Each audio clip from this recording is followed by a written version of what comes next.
Okay, I'd like to turn your attention to my painting here called The Guitar Player. And I'm wondering how many viewers out there, when you look at this, actually see a guitar player. The work encompasses movement, three-dimensional space on a two-dimensional plane, and the idea or the feeling of the guitar. It's very Spanish in its colors and very musical in its arrangement and its color harmony.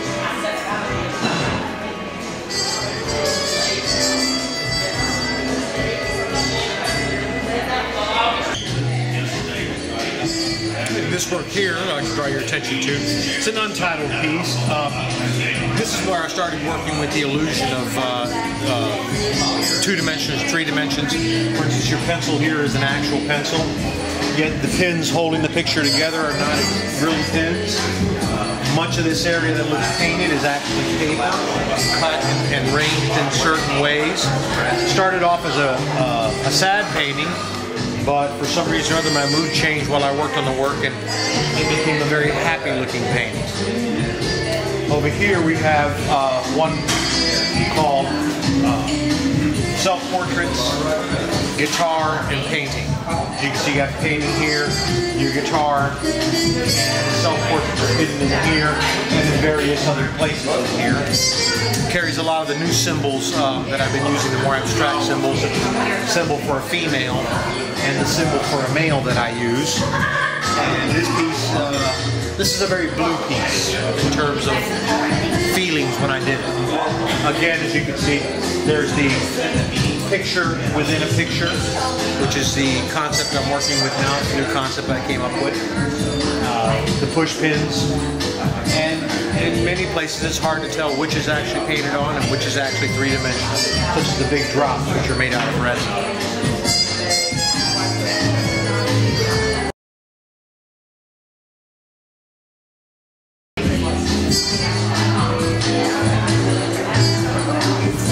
This particular piece over here, called Woman with Mandolin, the Prayer, is where I started really expanding the concept more of hidden pictures within a picture, three-dimensional versus two-dimensional. The mandolin is pretty self-explanatory. And then you've got your hidden things. Some people, when they look at this, they just see the big giant eye that follows you around the room. Other people look and they see a big chicken head. And then other people who are more familiar with my work recognize immediately the symbol for a female I use. And of course, this is three-dimensional areas are resin. Over here, this area is worked in wax. It's a technique that dates back to the Egyptians called encaustic. And once again, we've got the three-dimensional elements versus the two-dimensional elements. Part of the actual wooden picture plane showing versus the painted section.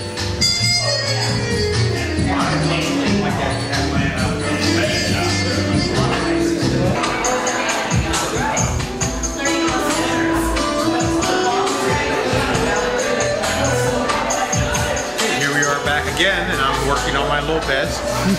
This one is the bass clef.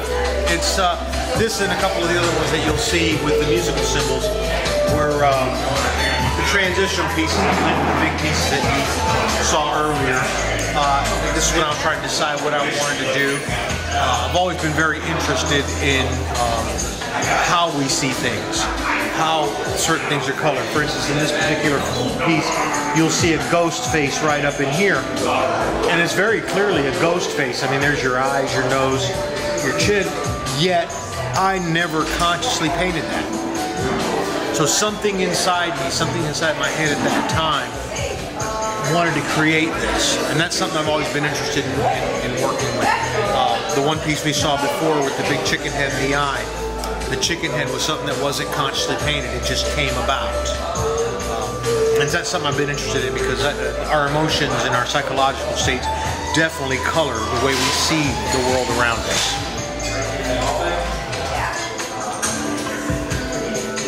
Alright, we're back here with some more of the musical symbols. This one here is called Todavía Lloro por ti, or in the English translation it means I still have the blues for you. Again, it was a concept of how do I express what I'm feeling, how do I express what I'm thinking without actually making a literal painting of it. I'm of the view that if I've got to show you exactly what it is and I got to draw you a map, then what's the purpose of it? Same thing when I approach these paintings, to start these paintings. All I have is a basic idea, because if I knew how to make it work and I knew how to make it come together, what would be the point of doing it? So this is one that really, I was very upset and hurt at the time I did it, and one I'm very, very proud of. I think it really hit. And then this one here, interestingly enough, painted about the same time. As you can see, the brushwork is a lot more freer. There's a lot more turmoil going on here. But when I painted this painting, I had a lot of turmoil going on in my life at that time. And again, it was a psychological state I was in. It wasn't. I didn't have a conscious effort to make it look this way. Yet that's the way it came out. These are things that I'm very interested in. That's why I've moved away from the resist painting, because resist painting had gotten to a point where I was illustrating what I was feeling as opposed to expressing what I was feeling, and expressing for me is what it's all about. Still working on my Lopez, which I highly recommend to anybody that comes to the Marriott St. Pete. Very tasty martini.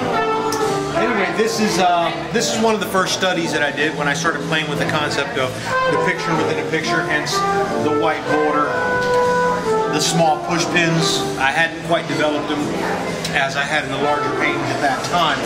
And this was my first move, starting to break away from using the musical symbols into something a little more abstract. The challenge for me is to create an abstracted design with elements that are still recognizable, such as, we know that this is a circle. Posts. I have a large painting done differently with these elements. Some people have described the circle as, in the larger painting, as a sun. Well, it never really is a sun, but that's how a lot of people do see it. So this is when I started moving towards doing that, which manifested itself in the larger pictures that we saw earlier.